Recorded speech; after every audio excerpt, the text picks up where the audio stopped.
Bonjour à tous et bienvenue dans ce nouveau webinaire de présentation des appels à projets qu'il ne faut pas manquer pour les membres de Systématique, ceux qui sont donc dans le domaine du numérique, des deep tech et qui vont être particulièrement intéressants pour vous. Au programme de ce webinaire qu'on va essayer de faire tenir en 1 heure, une présentation de l'appel à projet générique de l'ANR qui va se clore bientôt, un rappel sur le PSPC Région numéro 2 qui se clôt en début novembre et pour lequel on a eu pas mal de questions. On vous présentera aussi les appels à projets de l'ADEME ainsi que les appels de la région Île-de-France Santé numérique et innovation et prêt rebond. Pour ce webinaire, je serai accompagné de Soumaya Rouane, comme d'habitude, mais nous serons entourés cette fois-ci également de Bastien Villebrun et de Alexandre Thomas, qui vous présenteront chacun une partie des appels de ce jour. Et pour ma part, donc, je suis Johan Doz, responsable du service innovation et en charge particulièrement du Hub Data Science and Artificial Intelligence. Je commence par vous présenter l'appel à projet générique 2021 de l'ANR. C'est un instrument de financement qui revient chaque année, qui permet de financer plusieurs types de projets. C'est un appel à projet très amont, hein, si on compare au PSPC, PSPC Région, les Innov, etc., qui sont un petit peu plus orientés business. Là, on a affaire à un appel à projet, enfin un ensemble d'appels à projets qui sont plus avec des TRL plus bas, vraiment pour financer de la recherche fondamentale ou orienté aussi vers l'industrie, mais avec des TRL plus bas qu'on peut trouver dans les autres appels. Il y a 4 instruments principaux de financement dans cet appel à projet générique de l'ANR. Il y a d'abord les projets de recherche individuels portés par des jeunes chercheurs ou des jeunes chercheuses. Ah non, c'est bon. Et j'ai oublié de vous préciser, mais je vais vous demander de désactiver vos micros et vos webcams dès que vous vous connectez pour qu'on puisse s'entendre correctement. Si vous avez des questions, il y a un chat à votre disposition. C'est dans la plupart des versions de Teams, vous avez une petite bulle sur laquelle vous pouvez cliquer pour faire apparaître le chat et poser vos questions. On y répondra évidemment autant que possible. Donc il y a ces JCJC, projets de recherche individuelle pour les jeunes chercheurs, et il y a des projets de recherche collaborative qui sont financés dans cet appel à projet générique. Il y a d'abord les PRC, qui sont des projets de recherche collaborative entre entités publiques dans un contexte national. Donc c'est vraiment uniquement pour les académiques français. Et cet appel s'étend à l'international, si on veut, avec le PRCI, si on veut faire de la recherche avec des entités d'autres pays européens, notamment, voire plus. Et enfin, celui qui va peut-être intéresser plus particulièrement les membres de Systématique, le PRCE, qui permet d'avoir des projets de recherche collaborative entre entités publiques et privées, et qui présente une ouverture vers le monde de l'entreprise. Donc pour ce PRCE, les projets collaboratifs en partenariat public-privé, donc ça permet des partenariats entre laboratoires de recherche publics d'un côté et entreprises. Ça vise à atteindre en commun des résultats de recherche profitables aux deux parties. C'est important que les deux soient au même niveau dans ces projets. Et l'idée est de renforcer le transfert de résultats et le savoir-faire issu de la recherche publique vers le monde économique. Donc les travaux vont pouvoir se faire de manière un petit peu plus fondamentale dans le ou les laboratoires académiques, et ça va pouvoir être utilisé pour faire du business du côté des entreprises. La fourchette indicative d'aide ANR pour ces projets est de l'ordre de 200 à 800 000 euros. Et il faut au moins un partenaire académique et un partenaire entreprise pour pouvoir répondre à cet appel à projet. Et là, toute la gamme toute la gamme de recherche, depuis la recherche fondamentale jusqu'à la recherche industrielle et le développement expérimental sont concernés. Donc, vous pouvez avoir des projets qui traitent de toute cette palette. Et les projets sont attendus pour durer entre 2 et 4 ans. Les PRCI, ce sont des projets internationaux et ils s'appuient sur des conventions qui sont passées avec les agences de la recherche étrangères, donc les équivalents de l'ANR, mais dans d'autres pays. Donc les Français sont financés par l'ANR et les partenaires étrangers sont financés par leur propre agence nationale. Ça concerne à la fois les partenariats public-public et les partenariats public-privé. La fourchette est sensiblement la même, ça commence juste à 100 000 euros puisque les projets peuvent être divisés entre 2 pays et on peut donc partir dans chaque pays avec une fourchette un peu plus basse, enfin un budget un peu plus bas. Les consortiums, il faut au moins un organisme de recherche français et un partenaire étranger. Et c'est principalement, là par contre, cette fois, pour de la recherche fondamentale. Mais c'est quand même étendu à la recherche industrielle et au développement expérimental. Et la durée est la même, de 24 à 48 mois. Il s'agit bien de subventions dans le cadre des appels à projets ANR, pas de prêts, pas d'avance remboursable, si c'est ça la question qui se cache derrière la question du chat. Au niveau du calendrier, c'est le moment de répondre. Comme les autres années, ça se passe en 2 étapes. Une première étape où on fait une réponse courte, 4-5 pages, pour présenter le projet, et une deuxième étape où là, ce sera un petit peu plus étendu.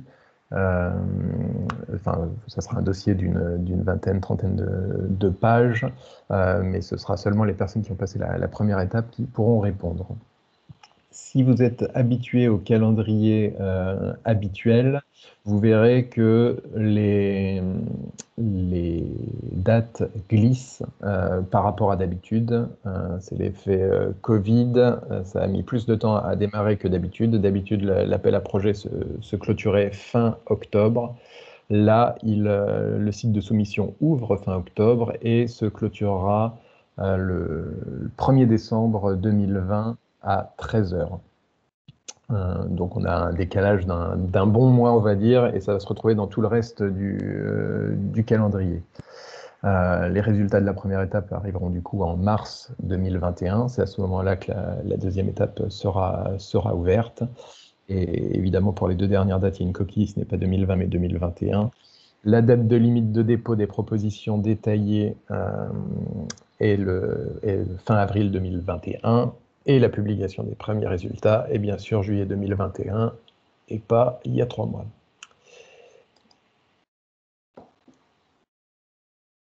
Concernant le label des pôles, je vous ai mis un extrait du cahier des charges, mais les projets souhaitant bénéficier du label d'un ou plusieurs pôles de compétitivité doivent le déclarer lors de la première étape du processus de sélection. Donc vous pourrez, sur la plateforme de l'ANR,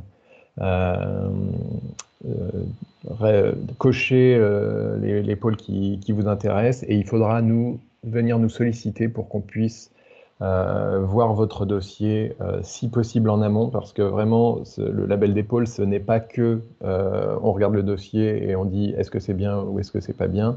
Dans la mesure du possible, si vous venez nous solliciter longtemps à l'avance, on va pouvoir vous accompagner, vous faire un retour sur le dossier que vous nous aurez soumis, mettons 1 mois avant la deadline, peut-être un peu moins longtemps dans le cadre des propositions de 5 pages. Mais l'idée, c'est vraiment que nos experts de systématique puissent vous aider pour améliorer vos dossiers. Autre petite nouveauté dans cet appel, c'est indiqué en tout début de cahier des charges. La lutte contre la pandémie de Covid-19 est d'un intérêt majeur. Donc, pour les projets notamment de santé, il y aura un intérêt particulier pour les projets qui traiteront de ça et de l'émergence, la propagation et l'impact des pandémies de manière générale. Mais évidemment, ce n'est pas limité à tout ça. Les priorités stratégiques 2020 sont les suivantes. On retrouve des thèmes, enfin 2021 du coup, on retrouve des thèmes qui étaient déjà présents l'année dernière. On a intelligence artificielle qui est présent, sciences humaines et sociales, technologie quantique. Alors, autisme au sein des troubles du neurodéveloppement, recherche translationnelle sur les maladies rares, production de biomédicaments et coopération au sein de projets de recherche franco-allemands. Alors, dans ces priorités stratégiques, intelligence artificielle et technologie quantique vont a priori être ceux qui vont vous intéresser le plus parmi les membres, mais ça, ce sont les priorités stratégiques. Il y a quand même, comme d'habitude, des grands domaines scientifiques qui ont été définis, un peu les mêmes que d'habitude, et des sous-thèmes, des axes au sein de ces 7 grands domaines scientifiques. On a l'habitude dans systématique que tout le monde se rue sur l'axe 5 cette année, sciences du numérique. Effectivement, c'est celui qui va intéresser le plus les membres de systématique. Mais il y a au sein de chacun, enfin, peut-être pas tous, mais de la plupart des autres grands domaines, il y a des axes qui peuvent intéresser aussi les membres de systématique. Donc n'hésitez pas, j'ai un peu picoré derrière au sein de tous les axes les thèmes qui peuvent vous intéresser. Je vous les présente très rapidement. De toute façon, vous aurez les slides derrière pour aller regarder un petit peu plus précisément. N'hésitez pas à apporter la partie numérique dans sciences de l'énergie et des matériaux, dans les autres domaines qui peuvent être intéressants pour vous. Je vais les passer rapidement. Donc, dans le domaine sciences de l'environnement, il y a l'axe 1.3, innovation scientifique et technologique pour accompagner la transition écologique, dans lesquels on trouve des capteurs, de l'instrumentation, des méthodes et des outils pour les services opérationnels de diagnostic, d'alerte et de crise environnementale qui peuvent vous intéresser. Dans le domaine sciences de l'énergie et des matériaux, l'axe 2.1, sciences de base pour l'énergie, peut vous intéresser. Il y a de la modélisation, simulation, multi-échelle des procédés, des systèmes et systèmes de systèmes qui peuvent intéresser notamment côté digital engineering. Et l'axe 2.2, énergie durable, propre, sûre et efficace, il y a aussi des sujets qui peuvent intéresser, que ce soit côté digital engineering, territoire ou même d'autres hubs et enjeux de systématique. Sciences du numérique, je vous le passe rapidement parce que c'est celui où c'est un peu évident que vous allez être intéressé. Donc, il faut absolument aller le lire, cet axe 5, enfin ce domaine 5, avec l'axe 5.1, fondement du numérique, avec tout ce qui est traitement du signal, informatique, on va dire c'est le classique du numérique. L'axe 5.2, intelligence artificielle, où on retrouve tout ce qui est classique en intelligence artificielle. Pareil, allez le lire un peu plus en détail. Là, c'est vraiment un Reader's Digest. L'axe 5.3, micro et nanotechnologie pour le traitement de l'information et la communication. Du coup, là, notre hub Optics and Photonics va être intéressé parce qu'il y a des choses pour eux là-dedans, mais les autres hubs aussi peuvent être intéressés. L'axe 5.4, sciences et génie du logiciel, réseau de communication multi-usage, infrastructure de haute performance va intéresser notamment Digital Infrastructure and IoT, puisque ça va traiter de réseaux de communication et d'infrastructures de communication, mais aussi de calcul haute performance, donc intéressez-vous-y. On va avoir interaction et robotique en axe 5, dans lequel on va avoir tout ce qui est IHM et évidemment robotique. Dans l'axe 5.6, modèle numérique, simulation, application devrait aussi intéresser, il n'est pas très détaillé, mais il devrait intéresser digital engineering. Et on a un axe où on a pas mal d'acteurs qui s'intéressent en ce moment et qui est en plus dans les priorités de l'ANR, technologie quantique, avec communication quantique, calcul quantique, simulation quantique, capteur et métrologie quantique, et puis la recherche fondamentale sur le sujet. Enfin, dans les domaines transversaux, puisqu'on a 7 axes, et puis ensuite on a un peu une liste de domaines, on a 7 domaines on va dire, stratégiques, puis un 8e domaine qui est les domaines transversaux. On a tout ce qui est maladies infectieuses et environnement qui va intéresser société, de même que mathématiques et sciences du numérique pour la biologie et la santé. Ensuite, en 8.7, on a encore des technologies pour la santé, hein, là où on va retrouver tout ce qui est e-santé, téléopération, imagerie, etc. Et pour le hub Cyber and Security qui se demandait un peu où il était, le 8.8, il y a pas mal de choses qui vont vous intéresser, sécurité globale, cybersécurité. Donc on y trouve tout ce qui est gestion de crise, risque, résilience des systèmes. Un deuxième point où on a peut-être un petit peu moins de monde sur tout ce qui est crime organisé, terrorisme et mécanismes de la radicalisation violente. Mais après, on a cybersécurité et protection des infrastructures critiques, où là, on a pas mal de membres qui sont intéressés par le domaine. Enfin, en 8.10, on a tout ce qui est société urbaine, territoire, construction et mobilité qui va intéresser l'enjeu territoire forcément. Le 8.12 à ne pas négliger, pas mal de hubs qui vont être intéressés par celui-là, même si c'est un petit peu plus bas niveau que ce qu'ils ont peut-être l'habitude de faire sur capteurs et instrumentation. Et enfin, l'enjeu transformation numérique de l'industrie et des services va être intéressé par l'axe 8.13, industrie et usine du futur, hommes, organisation, technologie. On va y trouver l'usine virtuelle, donc sûrement du jumeau numérique, l'usine intelligente, l'humain dans les nouvelles organisations productives, la robotique, la cobotique, un peu de Green Deal, etc. Voilà, je vous ai parcouru ces thèmes de manière un petit peu rapide. C'est pour vous montrer que vous pouvez répondre à pas mal de sujets, pas uniquement à ceux qui sont dans l'axe 5, purement numérique. Donc n'hésitez pas à nous contacter si vous souhaitez monter des projets, et on vous accompagnera dès la première phase de cet appel. J'ai l'impression que les questions sont pas mal gérées par Soumaya dans le chat. Du coup, je vous présente rapidement, alors ceux qui étaient là il y a 10 jours pour notre précédent webinaire ont déjà eu cette présentation de PSPC Région.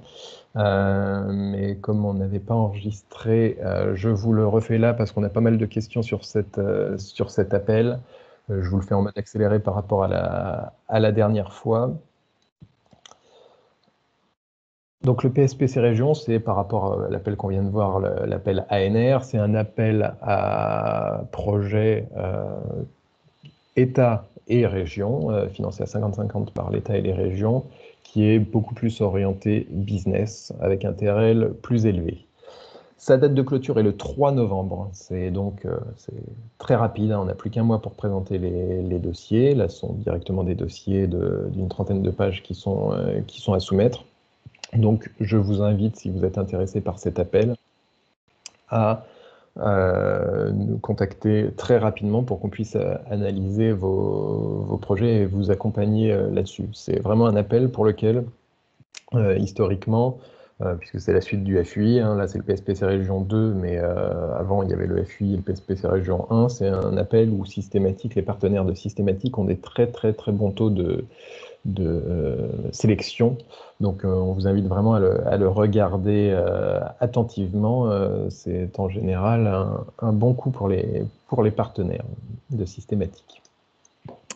Donc clôture le 3 novembre, je vous l'ai dit, cofinancement État-région, des budgets entre 1 et 4 millions d'euros. Qui complètent les PSPC nationaux qui sont au-delà de 4 millions. Donc là, c'est la version un petit peu plus réduite, si on considère qu'entre 1 et 4 millions, c'est réduit. Assiette minimum de 200 kg par partenaire, donc des projets au TRL plutôt élevés, et des consortiums d'au moins 3 partenaires, dont un académique, une PME et un autre industriel, PME ou grand groupe, et possiblement 2 autres partenaires qui peuvent compléter le consortium, qui doit avoir quand même plutôt être orienté entreprise que académique, pas plus de 30% d'académique dans le montage, et ça doit être piloté par une entreprise. Les taux de subvention sont plutôt intéressants. On arrive jusqu'à 50% avec le label du pôle pour les PME. Donc ça commence à 25% pour les grands groupes. On voit que le label du pôle apporte jusqu'à 15% de subventions en plus. Donc on passe de 35 à 50% de subventions pour les PME. C'est très intéressant. N'oubliez pas de solliciter le label, ça serait dommage. Il y a une partie avance remboursable dans ces financements, cette fois. Environ, c'est pas dans le cahier des charges, hein, donc là, c'est de l'information, on va dire, empirique. Environ 30% de la subvention serait sous forme d'avance remboursable. Et je vous l'ai dit, c'est un financement État-région. Donc, en général, il y a 50% des partenaires qui sont financés par l'État, 50% qui sont financés par la région. La région ne demande pas d'avance remboursable, donc ceux qui seront financés par la région, ce sera de la pure subvention. Ceux qui seront financés par l'État, là, il y aura une part d'avance remboursable qui est demandée. Je vous l'ai dit, c'est un cofinancement État-région. Chaque région impose des règles supplémentaires. Et la région Île-de-France nous a fait part de ces règles qui ressemblent à peu près à celles de la dernière fois du PSPC région numéro 1, si vous en souvenez. Donc il faut que ce soit des projets structurants liés aux filières et technoclés de la région. Je vous donnerai la liste juste derrière. Il faut des consortiums resserrés de 4 partenaires maximum au lieu de 5, mais surtout, il faut qu'ils soient tous franciliens. Ça, c'est une règle très importante pour la région Île-de-France. Et des projets courts d'une durée maximum de 18 mois, sauf pour les projets ATRL bas. Le sauf pour les projets ATRL bas est une nouveauté de cette année, parce qu'on a discuté avec eux. Et si on regarde sur la slide suivante et qu'on regarde leurs thématiques d'intérêt, il y a notamment la thématique quantique, et quand on discute avec eux, ils étaient bien d'accord que demander des projets notamment sur le quantique, des projets de 12 à 18 mois, on avait à peu près le temps pour faire un début d'état de l'art et pas grand-chose d'autre en 12 mois sur le quantique. Donc, cette règle des 12-18 mois, si on a des projets ATRL bas, peut être lâchée. Donc, pour les thèmes, les thèmes prioritaires, hein, pas les thèmes exclusifs, les thèmes prioritaires pour l'Île-de-France, il y a donc l'intelligence artificielle, le quantique, la cybersécurité, la bioproduction et la santé, et la transition environnementale. Donc si vous êtes dans ces thématiques, n'hésitez pas à soumettre, vous serez vu en priorité. Du coup, pour résumer, parce que c'est un petit peu complexe avec ces règles de la région qui rajoutent une petite surcouche, vous avez deux possibilités de répondre à ces appels, en fonction à cet appel PSPC région, si vous êtes francilien. Soit vous êtes dans le cas d'un projet 100% francilien. Dans ce cas, vous devez absolument respecter la règle des 12-18 mois, ou alors avoir un TRL bas qui justifie d'être un petit peu plus long.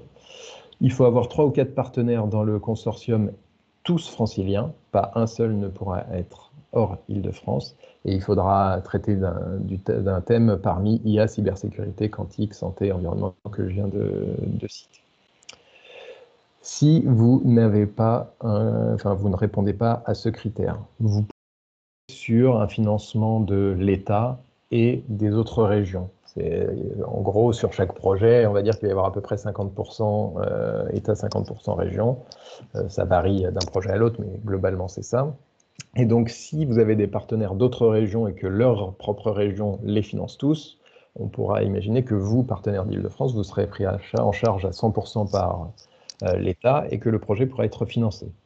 Donc, pour que ça puisse marcher, toute cette petite manip, ça fait que vous n'avez pas de contraintes régionales sur la durée, le consortium, le thème, là, toutes les règles citées précédemment de la région Île-de-France. De toute façon, elle ne financera pas votre projet, donc pas la peine de respecter leurs règles.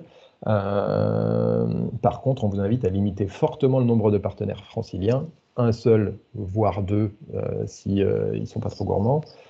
pour que cette part soit assez faible, puisqu'elle sera forcément prise par l'État, ça met une contrainte dans le financement. Et donc, plus c'est petit et moins la contrainte est forte, et plus le projet a de chances d'être financé. Et évidemment, même si je vous dis de minimiser la part Île-de-France, pour que vous puissiez avoir le label systématique, il faut qu'il y ait quand même une part non négligeable de 20% du budget du projet en Île-de-France pour qu'on ait le droit de le regarder. Donc, pensez bien quand même à avoir... il y a une fourchette de 20-30% où c'est jouable du budget en Île-de-France. Ça vous permet d'avoir le label, d'avoir du coup le taux de subvention qui passe de 35 à 50% pour les PME. Mais ça vous pénalisera moins sur l'appel. Voilà, c'est un petit peu compliqué pour ce PSPC région, on en a conscience, mais on essaye de faire ce slide justement pour vous synthétiser vos possibilités. Je ne repasse pas sur les critères de sélection, je vous les ai présentés la dernière fois et j'ai déjà parlé plus longtemps que ce que je ne devais. Voilà, pour le PSPC région, je vais aller jeter un œil sur le chat pour répondre à vos questions. Et je cède la parole à Bastien Villebrun, coordinateur de l'enjeu territoire, qui va vous parler d'un autre appel à projet. Bonjour, effectivement, je suis Bastien Villebrun, coordinateur de l'enjeu territoire, et je vais vous présenter deux appels à projets qui sont gérés par l'ADEME. Le premier, accélération du développement des écosystèmes d'innovation performants. Il traite principalement du transport et de la mobilité durable. Il a été ouvert le 4 août 2020. Il clôture le 28 juin 2021 à 15 h précisément, avec 3 relevés intermédiaires, le 28 octobre 2020, le 28 janvier 2021 et le 28 mars 2021. Le contexte, c'est un appel à projet qui s'inscrit dans le cadre du programme d'investissement d'avenir. Cet appel à projet vise à soutenir des projets de recherche et développement portés par des entreprises petites, moyennes ou grandes, seules ou associées au sein d'un consortium, avec pour idée évidemment d'accélérer la mise sur le marché de services ou de solutions ambitieuses et innovantes, toujours durable en matière de transport, que ce soit les passagers ou les marchandises, mais aussi de logistique et de mobilité, depuis la phase de recherche industrielle jusqu'à la démonstration d'un système dans son environnement opérationnel. Ces projets innovants doivent notamment concourir aux objectifs de la loi d'orientation des mobilités, dont je vous rappelle rapidement les quatre grands points.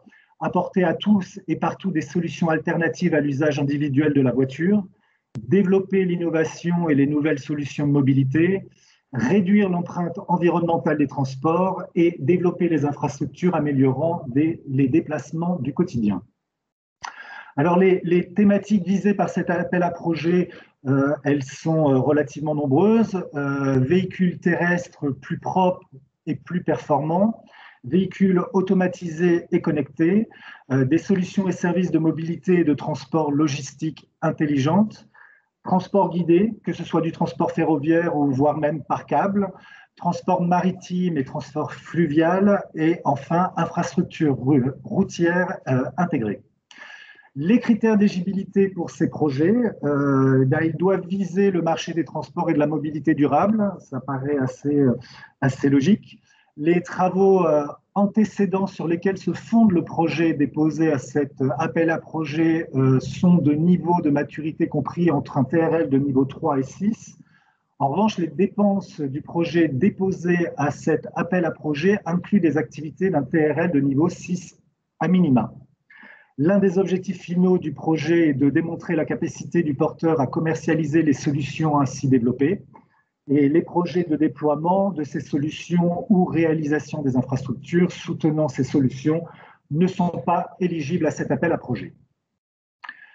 Les critères d'éligibilité donc des partenaires du projet cette fois-ci. Alors le coordinateur du projet ou le porteur dans le cadre d'un projet monopartenaire doit être une entreprise bénéficiaire de financement dans le cadre du projet. Donc vous déposez pour votre propre compte, je dirais. Dans le cadre d'un consortium, il est recommandé que celui-ci n'excède pas 5 partenaires formulant une demande d'aide à cet appel à projet. Chacun des partenaires du projet sollicitant un financement public est domicilié sur le territoire national. Le projet peut impliquer en tant que partenaire un ou plusieurs laboratoires de recherche publics, structures de valorisation de la recherche ou instituts de recherche implantés sur le territoire national. Aucun partenaire sollicitant un financement public ne peut présenter un total de coûts représentant moins de 10% de l'assiette de coût total du projet. Pour information, les projets qui seront regardés doivent avoir un coût total au minimum de 2 millions d'euros, ainsi que les bénéficiaires d'une aide doivent avoir une situation financière saine et ne pas être considérés comme une entreprise en difficulté. Je vous conseille d'aller regarder de plus près sur le site appelaprojet.adem.fr pour avoir plus d'informations et puis surtout pour pouvoir déposer vos projets. Un deuxième appel à projet, cette fois-ci qui traite de l'économie circulaire et de l'éco-efficience dans l'industrie, l'agriculture et l'eau. Vous avez jusqu'au 20 janvier 2021, 15 heures pour pouvoir déposer vos projets. Alors, le contexte, encore une fois, cet appel à projet s'inscrit dans l'action démonstrateur et territoire d'innovation de grandes entreprises du programme PIA opéré par l'ADEME. Cette action a pour objectif de générer de la croissance pour l'économie française et de développer des emplois durables dans le domaine de la transition écologique et énergétique en réduisant l'impact environnemental. L'appel à projet a ainsi pour objectif de développer des solutions industrielles permettant de concrétiser le passage d'un modèle économique linéaire qui caractérise relativement nos industries aujourd'hui pour aller vers un modèle circulaire. L'émergence d'équipements, technologies ou solutions de rupture pouvant s'appuyer sur des solutions, de nouvelles solutions numériques et notamment sur l'intelligence artificielle ou encore la métrologie sont particulièrement attendus. Les projets attendus, justement, tous les projets déposés devront avoir pour objectif premier de répondre à la démarche stricte d'un marché identifié, caractérisé et quantifié. Les projets attendus devront traiter à minima d'un des 4 axes suivants. Alors le premier, c'est l'éco-concevoir des produits et des services, notamment des offres de produits-services sobres et résilients, par exemple utilisant des matières recyclées. L'axe 2, améliorer l'efficience des procédés de production, notamment consommation de matière et eau dans les systèmes de production, mais aussi la performance et l'efficacité énergétique. L'axe 3, produire des ressources secondaires et prévenir la production de déchets, notamment la prévention et mise en place de collecte, de tri, préparation et valorisation des matières, substitution d'énergie primaire fossile. L'axe 4, améliorer la gestion du cycle de l'eau, notamment en sécurisant les installations et les infrastructures de collecte et de traitement et en limitant à la source les pollutions et le ruissellement des eaux urbaines, industrielles et agricoles. Les modalités de l'aide, elles seront de jusqu'à 33% de subventions et 67% d'avances remboursables, jusqu'à 100% d'avances remboursables à des taux bonifiés. Sachant que les taux d'aide sont définis en fonction de la catégorie de l'entreprise au sens réglementaire et du mode de financement choisi. Pour les avances remboursables, le remboursement se fera principalement en fonction du succès commercial à l'issue du projet. Les principales conditions d'éligibilité, c'est un appel à projet qui vise principalement à soutenir des projets innovants portés par une entreprise unique ou un consortium qui ne doit pas dépasser 5 partenaires. Seront instruits des projets dont le budget total est supérieur ou égal à 2 millions d'euros. Les porteurs de projets devront présenter un plan de financement équilibré sur la durée du projet. Encore une fois, les bénéficiaires d'une aide, excusez-moi, ça sonne chez moi, d'une aide doivent avoir une situation financière saine et ne pas être considérés comme une entreprise en difficulté. Encore une fois, je vous conseille d'aller regarder sur le site entreprise.adem.fr de manière à pouvoir déposer votre dossier. Je laisse la parole maintenant à Monsieur Alexandre Thomas, coordinateur de l'enjeu société. Bon timing, tu pourras aller chercher ton colis. Merci Bastien. Du coup, j'enchaîne après cette belle présentation de Bastien. Moi, je vais vous présenter plusieurs dispositifs. Est-ce que j'ai la main? Ça a l'air d'aller. Donc, d'abord, un premier dispositif du PIA issu des grands défis, l'évaluation du bénéfice médical et ou économique des dispositifs médicaux à base d'intelligence artificielle. Donc ça, c'est un appel qui se clôture le 1er décembre, donc assez rapidement. L'objectif, c'est de vraiment démontrer l'utilité des dispositifs médicaux à base d'intelligence artificielle. Donc sur ces projets-là, le but, c'est pas de développer une intelligence artificielle, elle doit déjà être réalisée. Justement, l'appel à projet porte justement sur cette évaluation du dispositif, car en santé, on a besoin quand même de beaucoup démontrer les innovations. L'innovation va quand même plus vite que les certifications. Et donc voilà, le but, c'est d'aider un peu ce rapprochement avec les nouvelles technologies qui émergent de façon dans l'intelligence artificielle. Donc sur les projets attendus, ils peuvent être monopartenaires ou collaboratifs, sachant que sur les projets monopartenaires, il faudra moins de 200 kilos euros d'aide sur le projet. Et collaboratif, c'est trois partenaires maximum, dont l'organisme de santé qui est le terrain d'expérimentation pour réaliser cette évaluation. Concernant les technologies, il y a deux cas. Elles peuvent être soit pas encore sur le marché, mais là, du coup, il faudra un rapport d'audit interne montrant la faisabilité, ou sinon, il est déjà sur le marché, il a déjà obtenu son marquage chez eux. Donc ça rentre dans les deux cas sur l'appel à projet. Pour quelques informations clés, c'est des projets donc, de 12 à 36 mois pour une aide entre 100 kg euros et 500 kg euros. Et vous avez les taux d'intervention voilà, pour chaque entreprise, chaque entité. Savoir que ce projet, du coup, l'objectif, c'est de démontrer soit la supériorité médicale, soit la supériorité économique des solutions. Soit les deux d'un coup, je pense que c'est encore mieux. C'est ce qu'ils attendent d'avoir les deux d'un coup. Donc voilà, si vous avez des questions sur cet appel, sachant que cet appel, du coup, il se clôture le 1er décembre, mais il est prévu de faire plusieurs vagues, et c'est environ une dizaine de projets retenus par vague. Donc après, on aura sûrement les dates après le 1er décembre des prochaines vagues sur cet appel à projet.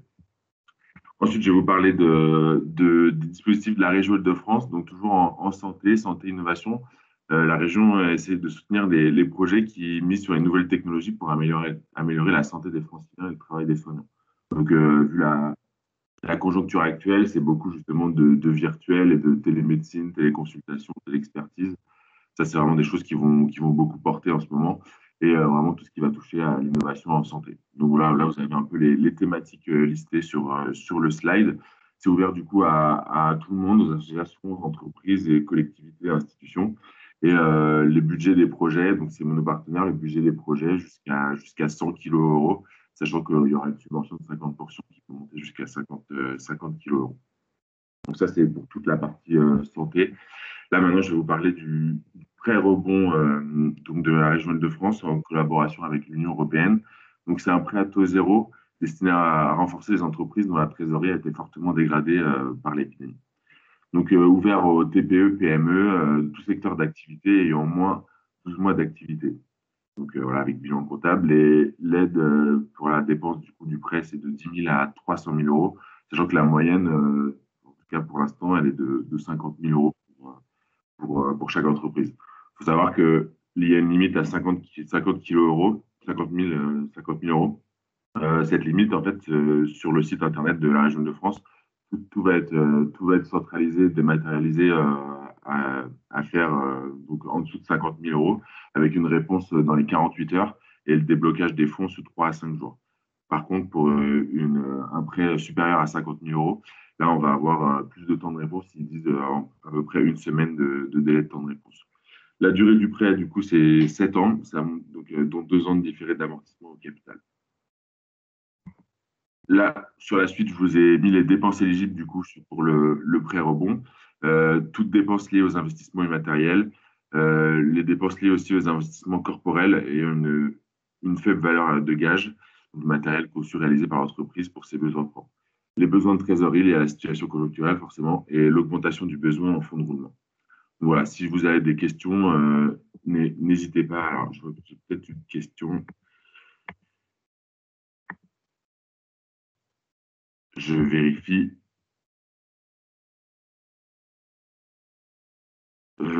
Solution de travail coopératif en imagerie médicale sur éligible. Ça, c'est pour le premier appel à projet, j'imagine. En tout cas, l'imagerie médicale, c'est un sujet très porteur. Enfin, ça, pour le coup, il y a pas de. Souvent, c'est quand même c'est des projets réguliers qu'on voit systématiques qui portent sur ces sujets-là et ils sont souvent éligibles aux appels à projets. Il n'y a pas de souci par rapport à ça. Voilà, s'il n'y a pas d'autres questions, sinon je vais répondre les questions sur le chat. Une dernière précision sur le pré-rebond. Jusque-là, la région Île-de-France et l'Union européenne avaient débloqué 250 millions d'euros pour ce pré-rebond, donc lancé en mai. Ils ont déjà utilisé 200 millions d'euros, donc il reste plus que 50 millions, sachant qu'ils ont remis 50 millions la fin septembre, donc il reste 100 millions en tout, mais du coup, ça part assez vite. Si vous avez envie d'en bénéficier, je pense qu'il faut plafonner là-dessus. Voilà, c'est tout pour moi. Je laisse la parole à Soumaya qui va prendre la suite. Merci à tous.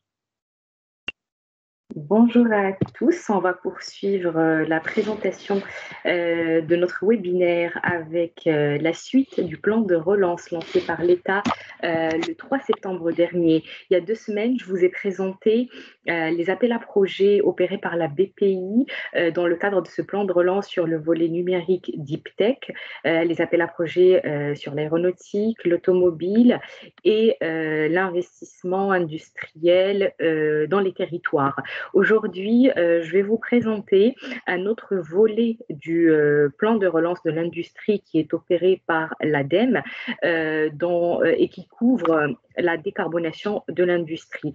Donc, dans le plan de relance industrie, on retrouve 6 propositions clés pour une industrie durable et compétitive.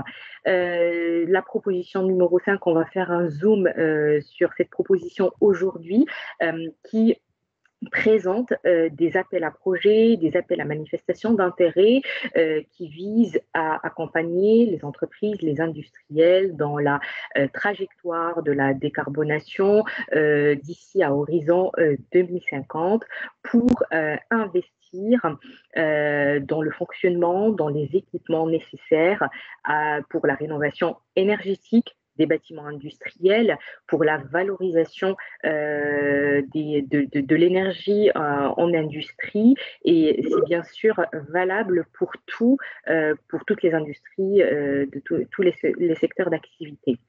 Donc, 2 appels à projets, comme je disais, un appel à manifestation sont lancés pour une enveloppe totale qui est supérieure à 1 milliard 200 exactement, d'ici à horizon 2022, 200 millions d'euros jusqu'à la fin de l'année sont disponibles pour le financement et les propositions de projets dans le cadre de ces appels.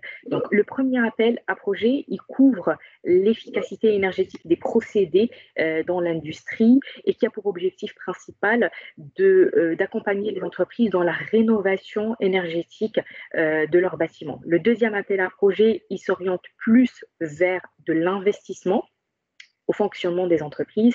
Et le troisième appel à projet, c'est un appel à manifestation d'intérêt qui a pour objectif d'essayer de déterminer tous les projets qui peuvent aider, participer à la décarbonation et qui ne peuvent pas rentrer dans le cadre des 2 appels que je viens de citer. Donc, pour commencer, l'appel à projet efficacité énergétique des procédés, il s'adresse à toute personne morale privée qui propose d'être chef de file d'un projet qui supporte des investissements visant la décarbonation. Les projets éligibles, c'est tous les projets qui vont proposer des travaux d'amélioration et de réduction des gaz à effet de serre émis par l'entreprise industrielle. Cet appel est ouvert jusqu'au 20 octobre prochain et la soumission se fait directement sur le site de l'ADEME et toutes les questions peuvent être adressées directement à l'adresse affichée dans dans ma slide. Donc, les projets attendus, c'est des projets qui vont permettre d'améliorer l'efficacité énergétique des sites industriels, la réduction des émissions des gaz à effet de serre, la mise en place et l'investissement dans des installations qui sont performantes et qui consomment et très peu consommatrices d'énergie. Les projets attendus doivent correspondre à des travaux d'expérimentation ou des travaux de transfert vers l'industrie, ce qui suppose derrière que la maturité est élevée et les projets de recherche, par conséquence, sont exclus de cet appel. Donc, pour vous donner une idée sur les modalités de subvention et d'intervention de l'ADEME dans le cadre de cet appel, tous les financements dans le cadre du plan de relance se font sous forme de subventions, qu'ils soient opérés par l'ADEME ou par la BPI ou par d'autres organismes, c'est sous forme de subventions. Les modalités de financement vont différer en fonction du statut de l'entreprise. Ils vont jusqu'à 50% pour les PME. Donc là, je vais vous présenter le deuxième appel à projet qui est l'aide à l'investissement et au fonctionnement pour soutenir la décarbonation de l'industrie. Il est pour toutes les PME, les PMI et les industries de tous les secteurs de production ou de services peuvent porter des projets pour répondre à cet appel. Et dans cet appel-là, on va traiter plus le volet et substitution des énergies fossiles. Donc, encourager de plus en plus les industriels à utiliser des sources d'énergie renouvelables, des sources d'énergie très peu consommatrices et émettrices de gaz à effet de serre. Les projets attendus encouragent, comme je viens de le dire, la production d'énergie renouvelable, l'optimisation des procédés qui sont mis en place dans le cadre de l'entreprise et la substitution de toutes les énergies fossiles de manière générale. Donc, la logique de l'économie circulaire sera aussi évalué, un critère d'évaluation dans le cadre de ces projets-là. Et donc, tous les circuits courts, bien évidemment, sont à privilégier. Donc là, le deuxième appel à manifestation d'intérêt, c'est un appel pour essayer de recenser toutes les propositions d'entreprises, de PME, de PMI, des propositions innovantes qui ne peuvent pas être éligibles aux deux appels que je viens de citer et qui méritent d'être étudiées, d'être traitées.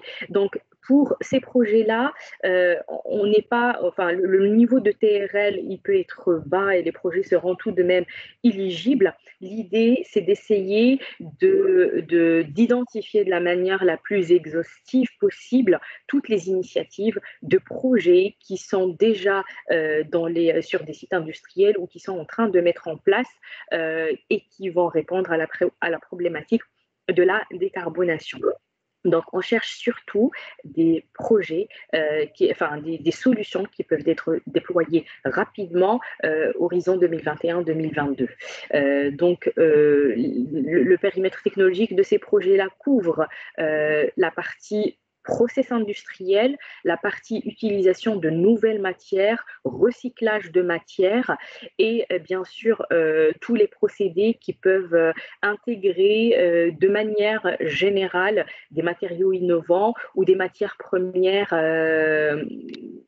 qui peuvent permettre un recyclage derrière. Donc, ça, c'était la présentation sur la partie ADEME. Alors, je vais essayer de répondre aux questions. Quels sont les délais de dépôt de projet pour le second appel? C'est le 20 novembre à 15h, exactement. Et pour l'appel à manifestation d'intérêt, c'est comme en fait cet appel-là, il est censé recueillir toutes les demandes qui ne rentrent pas dans les cadres des deux premiers appels. La date, elle est décalée au 9 novembre. Donc, vous pouvez soumettre jusqu'au 9 novembre vos propositions de projet. Alors, je vais donner la main à Jean-Yves Orcel qui est connecté et qu'il y a un appel à partenariat à lancer. Et je continue à répondre aux questions posées dans le chat. Jean-Yves, c'est à vous. Bonjour à tous, merci Soumaya, merci Bastien aussi. J'ai l'impression que le son est coupé. On vous entend, c'est à vous. Allô, allô. Merci. On vous entend très bien. Oui. Donc bonjour à tous. Je disais merci à Soumaya, merci à Bastien, merci à Johan Doz qui me suit depuis maintenant 4-5 ans. Il se trouve que je viens de monter une nouvelle start-up qui s'appelle SGID, dont l'objectif est le monitoring des déchetteries. Je ne sais pas si vous fréquentez les déchetteries de temps en temps. Il s'avère qu'il y a des files d'attente extrêmement importantes à l'entrée des déchetteries et que, globalement, nous avons la solution. Donc, j'ai réuni un certain nombre de partenaires de manière à monter une solution qui permette la fluidification de cet aspect dépôt des déchets à l'intérieur des déchetteries. Donc, mon idée est de pouvoir donner à l'usager la possibilité de rentrer ses coordonnées, son numéro de plaque minéralogique, de manière à ce qu'il puisse, par le biais de la communauté d'agglo ou de la commune, se présenter. À ce moment-là, il va peut-être un jour avant de passer à la déchetterie, avoir un créneau horaire de présentation. Sa plaque va être directement reconnue à l'entrée de la déchetterie. Et à ce moment-là, nous allons le laisser pénétrer derrière la barrière. Le véhicule va être pesé sur chaque essieu. Je travaille avec une société partenaire qui s'appelle Altaroad, qui vient de lever 9 millions d'euros avec l'Europe récemment parce qu'elle travaille sur les dossiers du Grand Paris Express et qu'elle pèse actuellement les poids lourds. Donc mon idée, c'est de peser les essieux des véhicules. Derrière, on va pouvoir demander à l'usager de quel type de déchets il veut se débarrasser, un petit peu comme c'est le cas à la pompe à essence. L'idée, c'est de pouvoir choisir, par exemple, déchets verts et puis métaux. On aura un choix multicritère, bien entendu, et à l'aide d'un panneau à message variable, eh bien, nous allons pouvoir le laisser partir vers la benne de dépôt. À ce moment-là, eh bien, il va pouvoir déposer ses déchets. Quand la benne sera aux 3/4 pleine, nous pourrons éventuellement prévenir un Veolia ou un Suez. Si jamais il y a une chute, quelqu'un qui chute dans la benne, ou si jamais il y a un départ de feu, on va pouvoir prévenir et demander de l'assistance de manière urgente. Je refais une reconnaissance de plaque en sortie avec une pesée. Et à ce moment-là, eh bien, le tout est vidéo-surveillé. Et bien entendu, cerise sur le gâteau, c'est la blockchain qui va me permettre le paiement à l'acte. Et André Legendre, qui est un membre de Systématique depuis fort longtemps, eh bien, me suit dans cette action. Donc, je suis à la recherche actuellement d'un POC, de financement par la région Île-de-France, mais par d'autres régions, pourquoi pas. Et je suis ouvert à toute proposition de manière à faire fonctionner cette opération déchetterie 4.0. Donc, pour la mise en place de ce projet-là, une expérimentation, un projet d'expérimentation avec un territoire, une collectivité, je sais qu'il y en a beaucoup qui participent aujourd'hui à ce webinaire.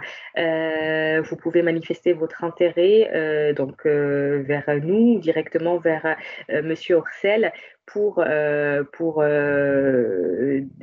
échanger un peu plus sur ce projet de déchetterie 4.0. Merci beaucoup, Jean-Yves. Merci, Soumaya.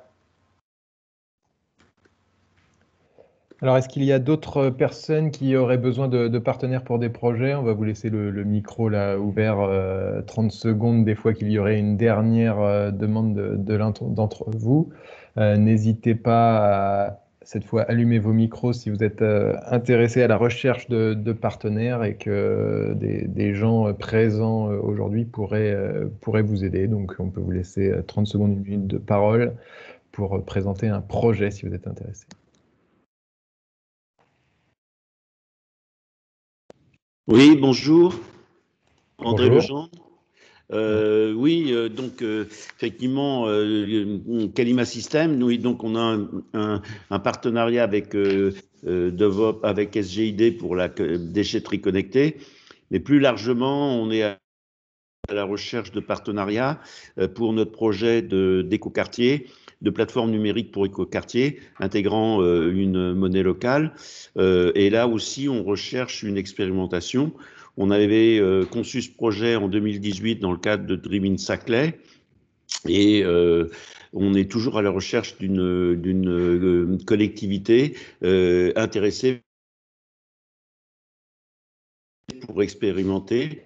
Donc le principe de la plateforme numérique, c'est de faire des services, que la déchet aussi des services de mobilité douce, des services d'économie circulaire, des services de dynamisation de l'économie locale et des services de d'échange dans le cadre des des réseaux d'énergie, production, consommation, etc., location de mobilité, etc. Et donc on recherche une zone pour expérimenter, et donc y compris, bien entendu, avec la partie déchetterie connectée et gestion des déchets, quoi. Voilà, donc s'il y a une collectivité locale qui est intéressée, nous, de notre côté, on est à la recherche. Merci. Donc c'est Kalima System. Au revoir. Merci Kalima System. Est-ce qu'il y a d'autres personnes qui voudraient présenter une idée de projet pour lesquelles vous chercheriez des partenaires parmi les membres de Systématique ?